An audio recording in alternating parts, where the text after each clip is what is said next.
안녕하세요. 마인드 디톡스의 묻지마 캔디입니다. 오늘의 방송 제목은 이런 말을 한다면 안 끝난 겁니다.입니다. 구독, 좋아요 눌러주세요. 배우자의 외도를 처음 알게 된 경우에는 모든 대처가 서투를 수밖에 없습니다.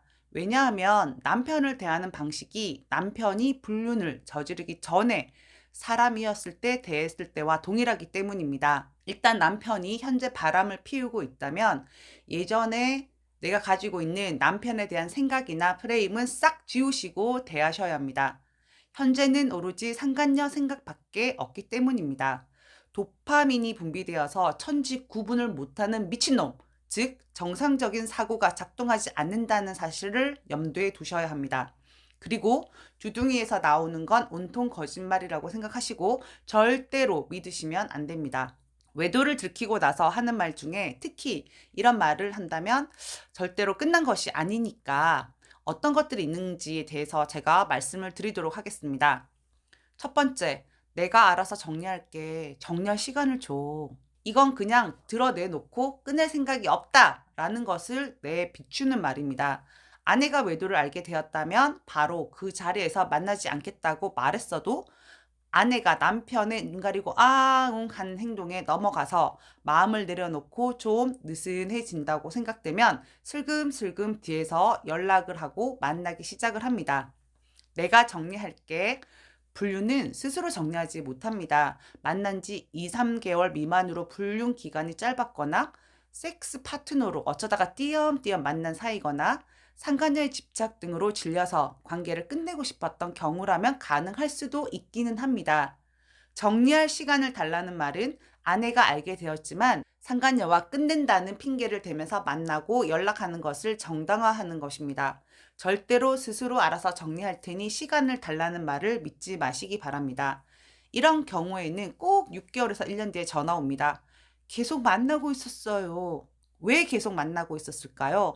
스스로 정리한다는 남편의 말만 철석같이 믿고 상간녀 소송도 하지 않았고 상간녀 박살도 하지 않았고 아무런 타격을 주지 않았기 때문입니다.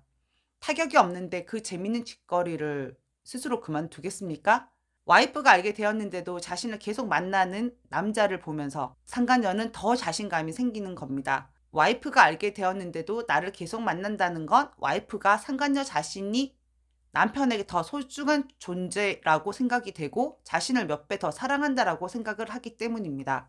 두 번째, 소송을 하면 그쪽에서도 나한테 상간남 소송도 걸 거고 직장에도 찾아와서 회사도 못 다니게 될 거야. 상간녀 남편이 자신을 찾아와서 해코지를 하게 되면 직장을 못 다니게 되고 경제적으로 집안에 문제가 생겨서 애들 공부도 제대로 못 시키고 우리 집안도 엉망진창이 될 거라고 하면서 아내의 마음을 약하게 만들어서 소송을 못하게 만듭니다. 저렇게 주저리 긴 문장에 든 의미는 딱 한마디입니다. 소송하지 마! 소송을 하지 말라는 이유는 상간녀를 보호하기 위해서입니다. 우리 집이 엉망진창이 된다는 말은 아내를 겁주기 위해서 하는 말입니다.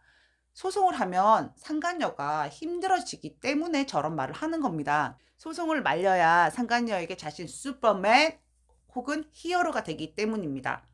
소송의 당사자는 피고인 상간녀 그리고 원고인 아내 두 명입니다. 남편은 소외인, 소랑 상관이 없는 거라는 거죠. 소외인이 자신의 불륜으로 인해 받은 고통과 상처를 치유하기 위해서 아내가 상간녀 소송을 한다고 하면 지지하거나 도와주지 않을 거면 가만히라도 있는 게 맞습니다. 그런 행동이 바로 아내에 대한 미안함과 죄책감을 의미하는 행동이기 때문입니다.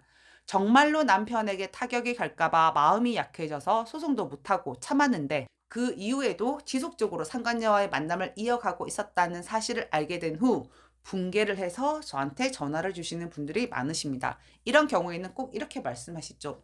남편의 두 번째 바람이에요. 그런데 사실 상간녀는 한 명이죠. 그렇게 믿어주었던 남편에게 두 번 뒤통수를 맞았다는 생각에 아내분들의 분노는 처음보다 몇천 배 훨씬 더 커지게 되는 겁니다. 세 번째, 잠시 떨어져서 시간을 보내자. 별거 하는 동안 반성할게. 개똥 같은 소리 하시네요. 아내분들 애들 앞에서 싸우는 모습을 자꾸 보이다가 애들이 알게 될까 봐도 두려워서 정말 남편이 꼴보기 싫어서이기도 하고 남편이 떨어져서 집을 나가서 개고생하면서 후회하고 반성하는 시간을 가졌으면 하는 마음으로 정말로 별거를 고민하시기도 합니다. 그런데 그러시면 앙 돼요. 바람난 미친 새끼들 머리에 있는 상간녀 생각밖에 없다라고 말씀을 드렸습니다. 그냥 자유롭게 상간녀랑 만나고 싶은 마음밖에 없는 겁니다. 별거 하면 후회하고 반성할 거라고요? 땡! 집에서 나가자마자 야호! 자유다! 땡땡아 기다려! 오빠가 간다! 그러면서 휘파람 불면서 신나합니다. 처음에는 다들 시댁에 간다라고 하죠. 그러다가 슬금슬금 제2의 거처를 마련하거나 상간녀의 집을 드나들면서 마음껏 바람질을 하는 것입니다. 발 달린 짐승이 나가는 건 어쩔 수 없지만 그건 합의하지 않은 일방적인 가출이 되는 겁니다. 아내가 남편을 집에서 쫓아내거나 별거 하는 것에 동의를 하거나 합의를 하게 되면 다시 집으로 들을 명분이 없어지기도 하는 겁니다. 외도 상황에서 같이 있기 힘들더라도 함께 거주를 해야 추가 증거도 잡을 수 있고 남편의 행적들을 파악해서 만나고 있는지 만나지 않는지를 알 수 있는 겁니다. 네, 세 가지를 살펴봤는데요. 결론은 바람난 남편의 그 어떤 말도 믿지 말라는 겁니다. 그냥 마인드 디톡스 카페 혹은 유튜브에 나오는 매뉴얼대로만 하시면 됩니다. 특별하고 다른 남편은 없습니다. 그냥 바람 피는 인간들 하는 행동이나 패턴, 생각들은 다 똑같습니다. 절대로 남편의 말에 속아 넘어가지 마시기 바랍니다. 오늘 방송은 여기까지 하도록 하겠습니다. 네이버 카페에서 묻지마 캔디 마인드 디톡스로 검색을 해주세요. 상담을 통해서 여러분들의 문제 해결에 실질적인 솔루션을 제공해 드리겠습니다. Have a sweet mind detox. 다음 방송일에 우리 또 만나요. 안녕!